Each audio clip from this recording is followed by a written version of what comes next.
Pinocchio. And Dave, we didn't talk about the Zemeckis Pinocchio. Did you watch that? I did not watch that. Only like 3 months ago, Robert Zemeckis' Pinocchio for Disney came out on Disney Plus, and it was roundly panned to the point where I think I saw some clips. Technically, it's like a live action Pinocchio. You have Tom Hanks as Geppetto, but yeah, there was nothing good said about that movie, so I moved beyond it. We did not talk about it, but I think part of that was because we knew that Guillermo del Toro's Pinocchio for Netflix was on the horizon, and of course that just came out. And it is kind of hilarious that in the span of 3 months you get one that was so well liked, like Del Toro's, and one that was so hated, like Zemeckis. hmm It's really funny not only to get two Pinocchio movies in the same year, but to have such different receptions. I don't plan on going and watching the Zemeckis one, but I can't imagine it could come close to this because I really thought that uh, going in, I had no interest in Pinocchio, zero. The story's fine. To me, it's always been a little bit confusing. I was like, I don't need to watch this. After watching this, I'm really glad I did because I thought this was really well done, and yeah, never doubt Del Toro. I guess is like what I took away from this because the man just knows how to make things look great and interesting and bring about emotion. And I thought this was just really wonderful watch. What about you? Yeah, I agree. It's not something that I was necessarily excited about. I think part of that was there are a million Pinocchio movies. If we can move beyond this year, just right before the pandemic started, there was a live action Italian version. There's tons of them. Every decade there are Pinocchios. And, Pinocchio is not Disney IP, despite what probably many people think maybe growing up. Just a general Italian story. It is a public domain thing. So there's a lot of Pinocchio stuff out there, a lot of twists and spins on it. And I think a lot of the talk about Del Toro's Pinocchio is that this one is grounded in 1930s fascist Italy, and like Yeah. the specter, the threat of fascism is a big part of this film.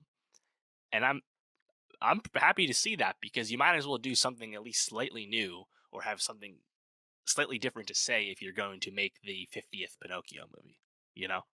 So, on top of that, like you said, the craft of the movie is so impressive. The stop motion animation specifically is very strong, very beautiful. Yeah.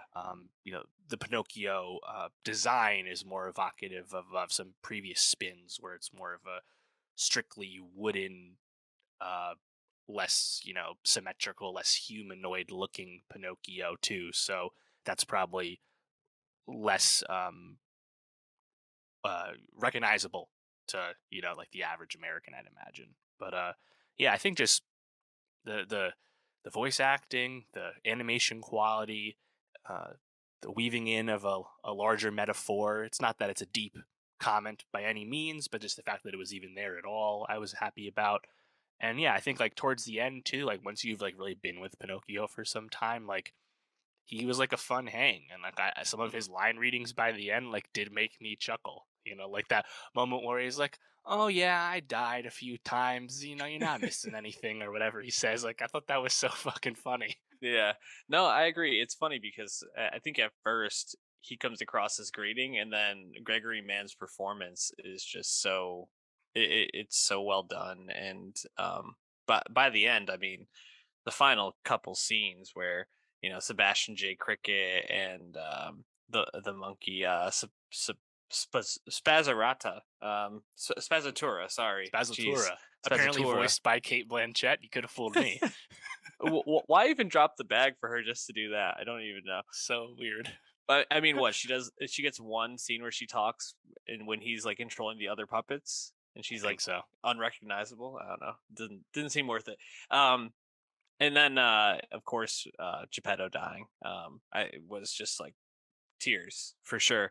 Um, but man, I have to say, Ewan McGregor and Christoph Waltz, in terms of voice performances, Hmm. totally stole this for me. I thought they, as Sebastian J. Cricket and Count Volpe, were just like fucking phenomenal, and I was not only mesmerized by McGregor's ability to still somehow charm and schmooze me just with his voice, like it was like amazing. Like I was like, this guy is the best voice in the world. But also the like you said, the animation of him and having the four arms, where one of them is like acting like this, the other one's kind of like up in the air. I thought was like so fun to watch, and just found myself just like laughing at seeing what the cricket kept doing. I thought that was my Hmm. favorite part. Yeah, a lot of spastic, Yeah, slapstick comedy with yeah, Sebastian J. Kirkett, which was nice. But yeah, I think Ewan was really convincing as like a narrator too. Like, yeah. just it was a strong voice performance, and Christoph Waltz obviously knows how to choose scenery as a bad guy. Hmm. He was quite great too. Um, yeah, I think like I really love the like recurring motif of Pinocchio dying and coming back to life, and like Yeah. going to like purgatory briefly and waiting out his ability to respawn with like the Sphinx sprite person. Like, I was digging all that because like I Yeah. just love Pinocchio's attitude once he got more confident and stuff, Hmm. you know.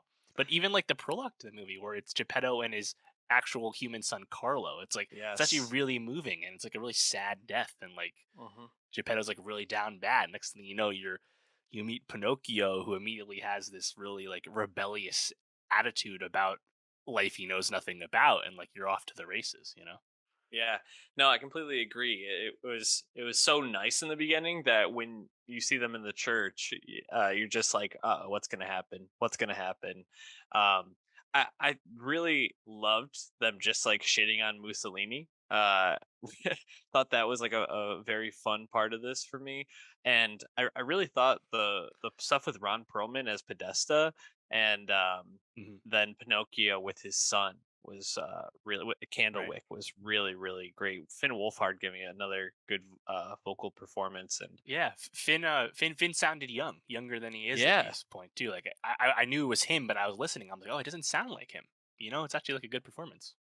no, I completely agree, and I thought all that stuff really worked. And the only part that like I I feel this way about the story almost every time I do it. The stuff with the whale is always just Yeah. so like, what the fuck are we doing? Like, I don't know. I was hoping that they would change that up a little bit. I do have to say, the inside of the whale and like the pustules and the blowhole and stuff looked so like gross and grimy that I was just like really impressed with how they were able to make it Hmm. look that way. But it always just like I'm like, what are we doing in this whale? It just never works for me. Yep. I hear you. Yeah, I mean, honestly, I barely remember most of like the classic Pinocchio story, and I was like, you know what? I don't need to freshen up. I can just watch it as is. It's fine. Exactly. Um, who did you like more in like a very short moment?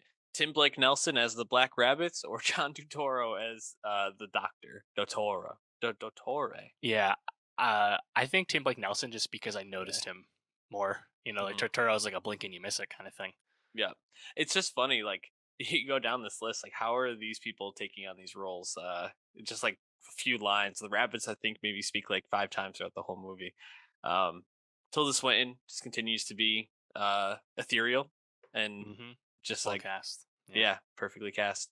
I don't know. This seems like a shoe in to win Best Animation, right? Yeah, best animated feature contender Yeah. for sure. I mean, honestly, like if you think about Netflix at the Oscars this year, uh, Bardo flamed out at the festivals, and whatever their other contender is, oh, a White Noise from Noah Baumbach, also seemingly much more polarizing. So this is arguably like their most well-regarded movie of the award season. So Hmm. yeah, I think they're sounds like they're running it hard. Del Toro is a famously effective awards campaigner as well. Lest we forget, just last year, Nightmare Alley got into Best Picture.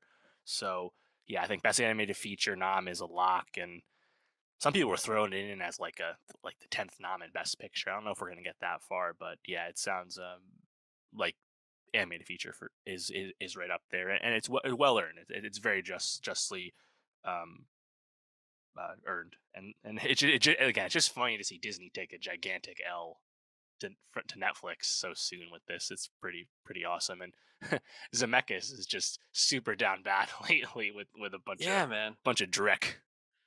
Yeah, for real. It's really tough to have this come out so soon after. His just totally flopped.